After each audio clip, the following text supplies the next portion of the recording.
What's up, everybody? It's your boy Brandon Blakeney, aka Brandon Lee TV. Welcome back to the Live with Brandon Blakeney podcast. Now, kick back, relax, and come take a ride with your boy. Now, unless you've been living under a rock, you have heard, seen, saw, and know the word about that scuffle between LSU and South Carolina in the SEC championship game that saw multiple players ejected, that saw Flau'Jae Johnson's brother, like a lunatic, jump on the court trying to square up with Camila Cardoso. And then bro realized, oh, she's 6'7" for real. Yeah, this is not what you want.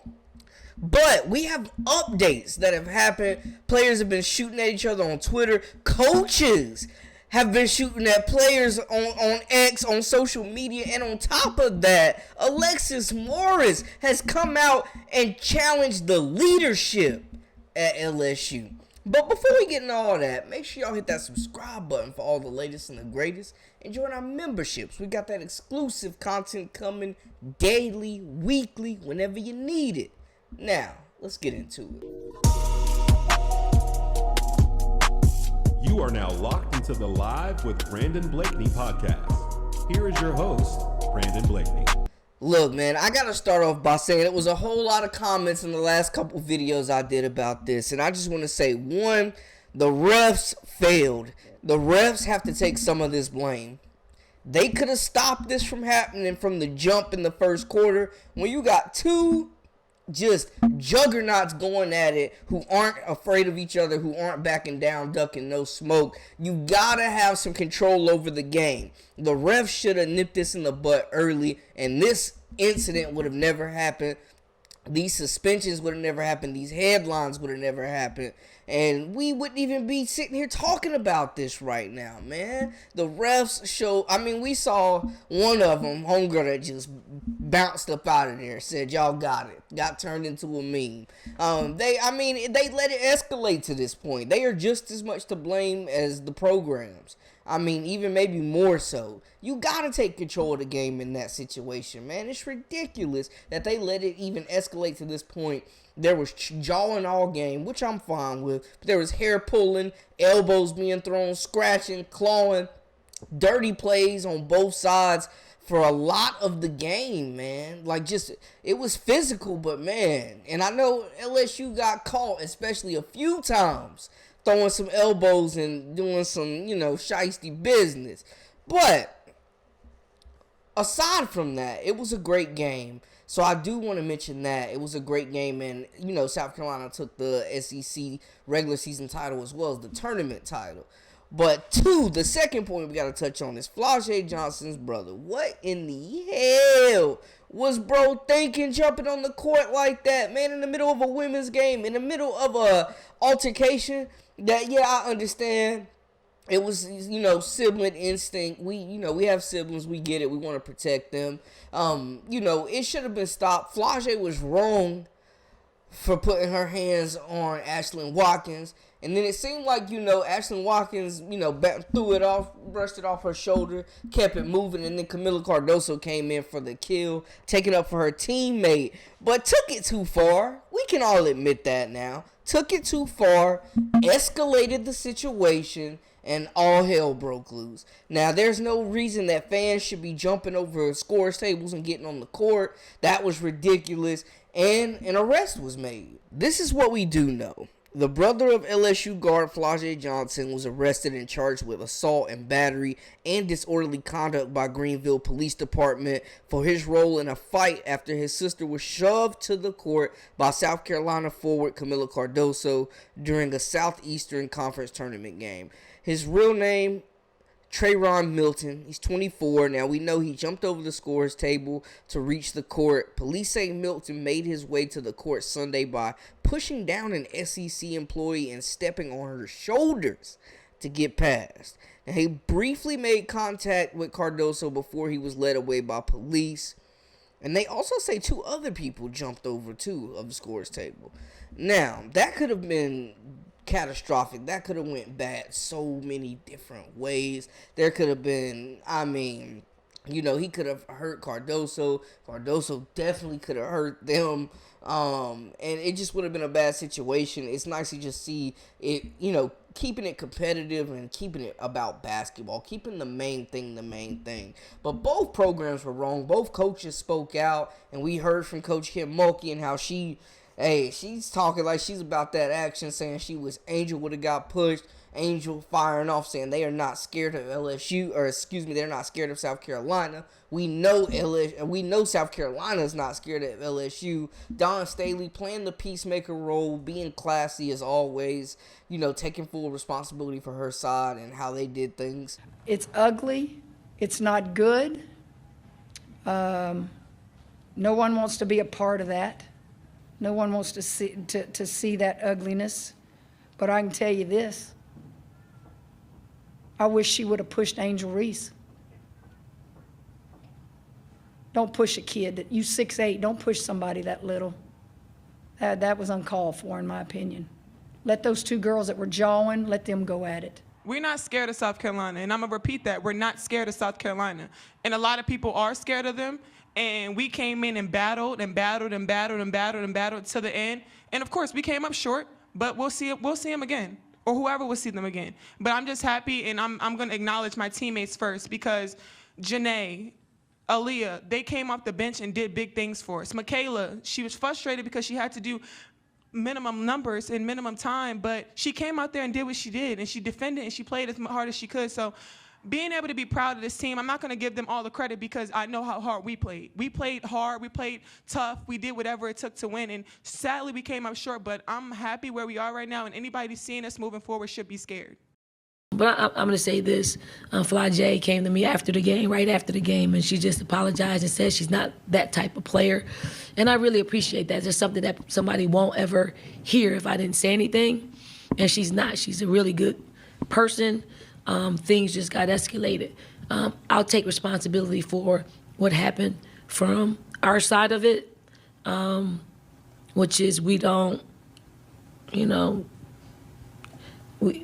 we talk about these things as a team, and we try to, as much as possible, express to them how not to react in those type of situations. But real time is real time. And I know that, anybody, Camilla, as well as the other 4 or 5 players that were ejected, I know if they had a chance to do it all over again, they would do it differently.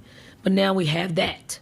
I just don't want the people who are tuning in to women's basketball see that and think, that is our game, because it isn't. Our game is a really beautiful thing.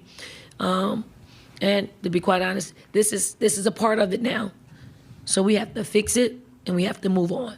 And, they'll grow from this game. And, it brought a lot of eyes, good or bad. It brought a lot of eyes and a lot of people commenting. One person that I was surprised to hear from, though, was Alexis Morris, the former star at LSU, who was a big key to that championship run, had some interesting words to say on live.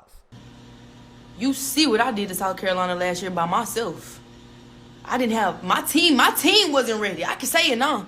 Yeah, I played against South Carolina last year by myself. My team was scared. Either way it go, that would not have happened. Like, you gotta have a leader on the court. We don't have a leader on the court to be like, hey, we're not about to engage, we're not about to initiate, we're not about to start no type of confrontation. Hey man, I was not expecting that. Coming for the leadership at LSU like that, man, it must be a little bit of bad blood there. I'm just saying, just having an alumni, former player that recently just was with the team last year, knows what's going on with the culture, and she comes out and says that. Not saying I agree or disagree. Y'all decide. Y'all take it for what it's worth. But I did think it was crazy that one of the LSU assistants had this post on Instagram. Jennifer Roberts, who's an LSU coach, said, OMG, I'm having deja vu. Playing Lil Wayne, she will. Back when Cardoso got ejected from Brazil's game in international play for, getting into that action again.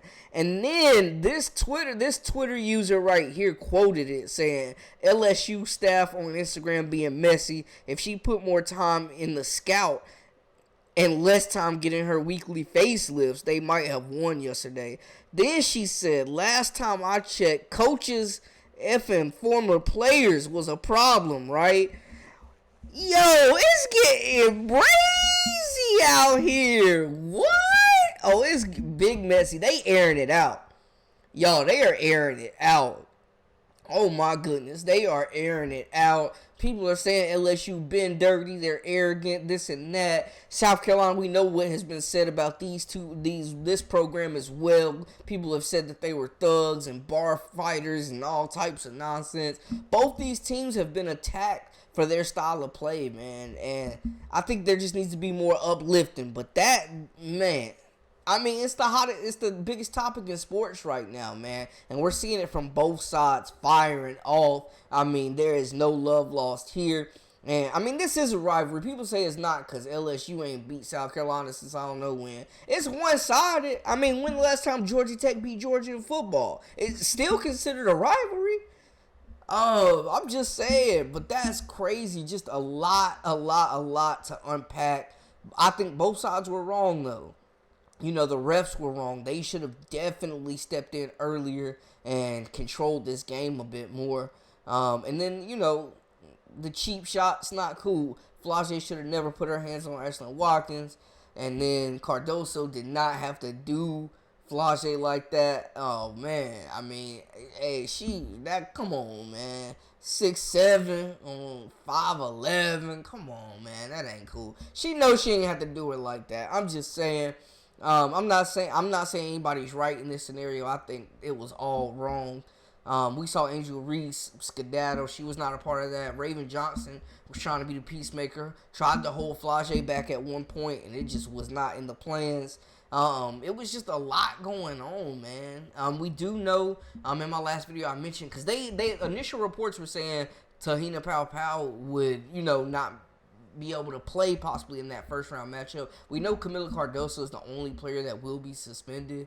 And then with LSU, their bench got tossed, but we don't know if Laster Poe is going to be available for them. So that'll be something to watch. But they got some solid minutes out of Janae Kent. So, but y'all, I mean, that was a lot. Y'all gotta let me know how y'all feel in the comments, man. Just right, wrong, agree, disagree. We gotta talk about it, because this was ridiculous. This was like game of the year for multiple reasons. And if this is any indication of how the NCAA tournament is about to be, oh my goodness. Oh, it's lit. We up. I mean, we up. This is just crazy. It's bringing so much attention to the women's game, though. We see that this was the number one talked about thing on social media, on TV, on YouTube. We're still talking about it. And man, just a lot of star power around the women's game right now. The development, these millions of dollars that are being poured into it. Hey, you love to see it, and I can't wait for the NCAA tournament. It's about to get spicy, y'all. And y'all know we'll have y'all locked in with all the latest content. So make sure y'all hit that subscribe button for all the latest and the greatest. I am Brandon Blakeney. Until next time, hey, we out.